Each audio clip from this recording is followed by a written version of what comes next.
Well, welcome back to our garden on a late March gap in what has been a rather cold, wet start to spring, and we've actually got a reasonably dry, sunny day here today.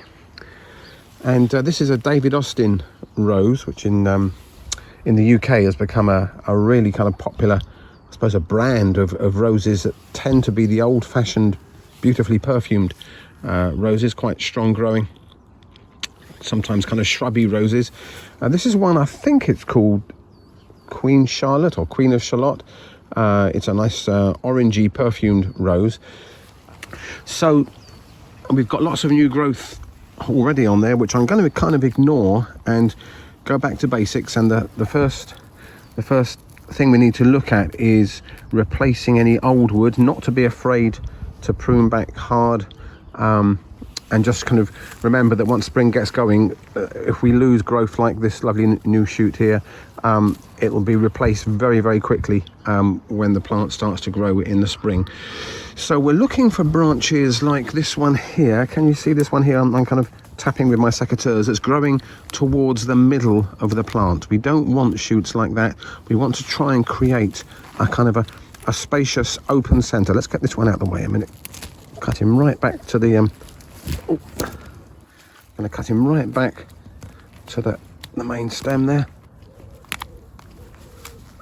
There we go.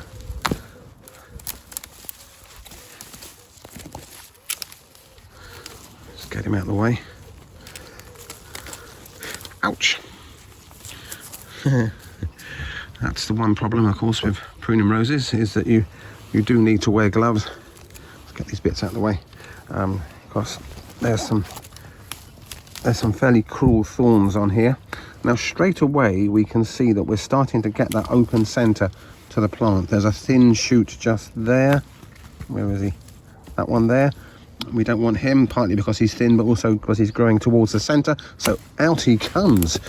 That shoot there, you can see he's growing back in towards the middle, which we don't want. We want him to grow. We want shoots that grow outward, so we get a kind of a nice open centered plant. So he's coming off.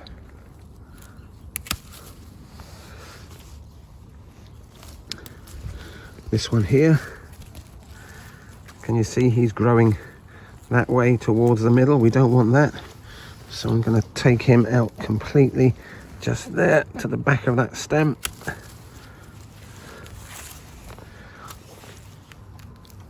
Hopefully that gives you an idea with the first step. So I'm going to carry on doing this for a minute and then update you when I've managed to prune some more of these shoots away without cutting myself too many times on these thorns. See you in a moment. Right, there we go. So you can probably see now we've got a much wider space in the center of the plant. Most of the shoots that are growing towards the middle have been cut out.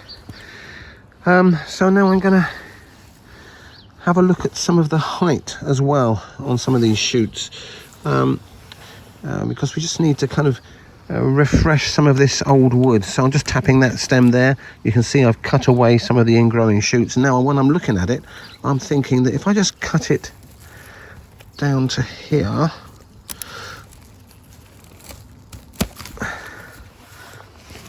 get rid of that. There we go. So we're kind of reducing on this one the height by about a third overall. I don't like the look of that little stump there, so I'm just going to take him off. And when we do this, we're trying to get the plant's energy to focus on the shoots that we want. Better to have, I don't know, 10, 15 really strong shoots than to have 20 or 30 thin spindly shoots. So strong new growth, and of course there will be dormant buds all around here. So as we cut back all that latent energy that's kind of pushing up from the roots this time of the year, will encourage dormant buds to shoot, and we'll get some nice strong new shoots. So I'm going to cut away some more of these shoots here. Let's have a little look. Let's find another victim.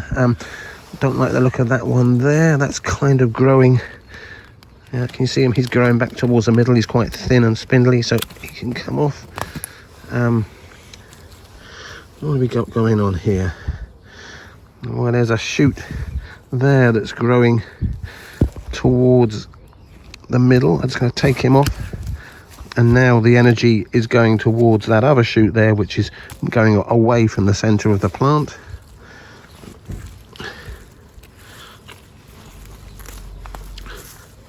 Let's have a little look here.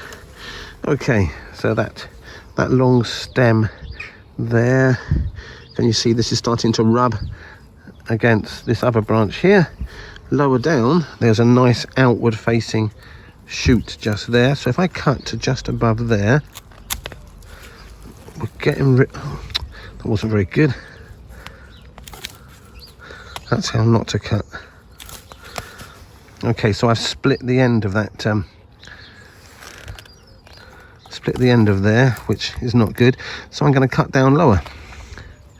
I'm going to cut down. There's a dormant bud just there. I can see there's a kind of a ring, what we call a node just there, so I'm going to cut to just above there. There we go, and we'll get a nice new shoot from low down there. Don't be afraid to hard prune. That's the takeaway tip today for no extra charge. So let's have a look here. We've got quite a few spindly shoots here.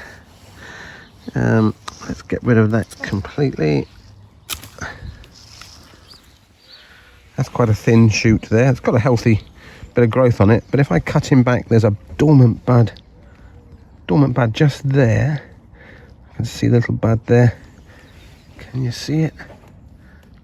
Just to the right of my secateurs, there's a bud there. So if I cut there, and then we can get a new shoot there. These two are rubbing. These two branches here are rubbing. We don't want that. So if I cut this one back,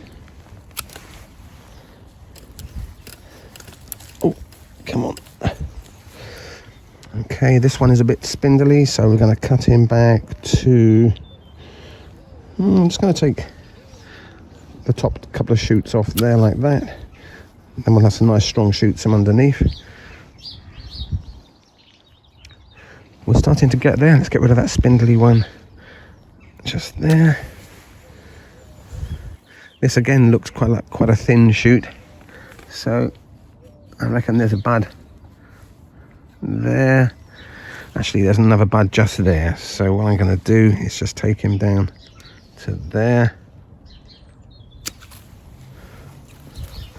and that little bud there will shoot for us. Okay, now we can see the woods for the trees. There we go. We're getting there now. Not much left.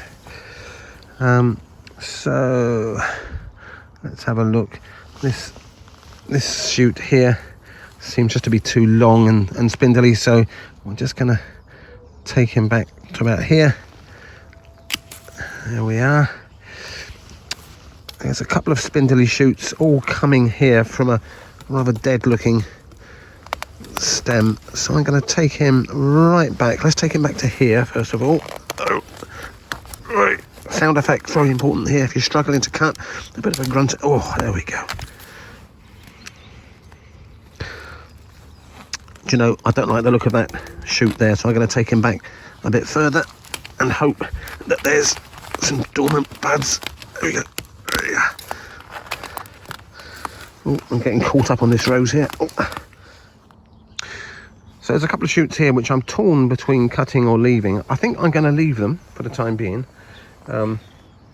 because they're going to provide us with our first flowers. So by leaving these on, we'll get some flowers, I should imagine, well, by early June on some of these, depending on the spring, maybe even late May. Where I've cut back harder, like on these stems here, it's going to be a month or so later that we get the flowers, so kind of, I don't know, late June, early July. And if after these have flowered they look a bit thin, I'll give them a cut back in the summer. But I like to have a kind of to extend the flowering time, so I'm going to allow some of these kind of fresh shoots to carry on and do their thing, and then review some summer pruning on those. Deadheading, also known as, and you'll find a video on deadheading on my channel from a year or two ago. If you go to the playlists, I think I've got a section there for pruning, and you'll find that and other videos down there, again for no extra charge. Now then, we've done this, and what's needed now is some slow release fertilizer, some high potash slow release fertilizer, which I'm going to be scattering. I'm just clearing some of the weeds from around here, and then I'm going to put some slow release fertilizer on there. Good couple of handfuls.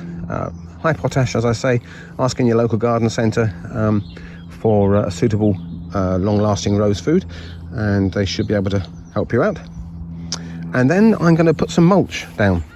We're trying to here in the UK, we're trying to be as environmentally friendly as possible, and mulching is seen to be one of the ways that we can help reduce the use of chemicals and hold in some moisture. Bark mulch is probably the most common, so I'll probably do another video about bark mulching and mulching generally soon. That's something for you to look forward to.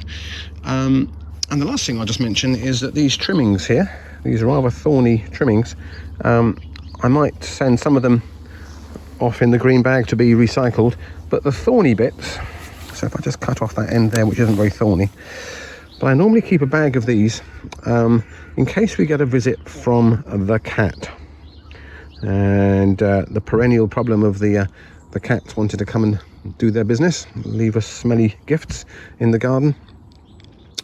My most popular video is kind of the various ways of combating that problem, and part of that process, one of the ways that we help deter cats is to lay a few of these prickly stems on the ground wherever they come to habitually leave their smelly gifts. So I'm going to put these prickly bits in a bag and leave them in the shed just in case we get a return visit this year. We only had one visit last year from the cat, and we were quickly in there and went through the process of removing his poo and putting some perfumed plants, leaves and stems on the area to cover the scent that he's left.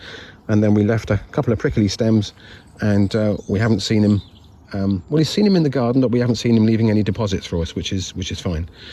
Okay, look, hope this helps, and good luck with your roses, and please let us know how you get on. Any questions, any comments, we'd love to hear from you.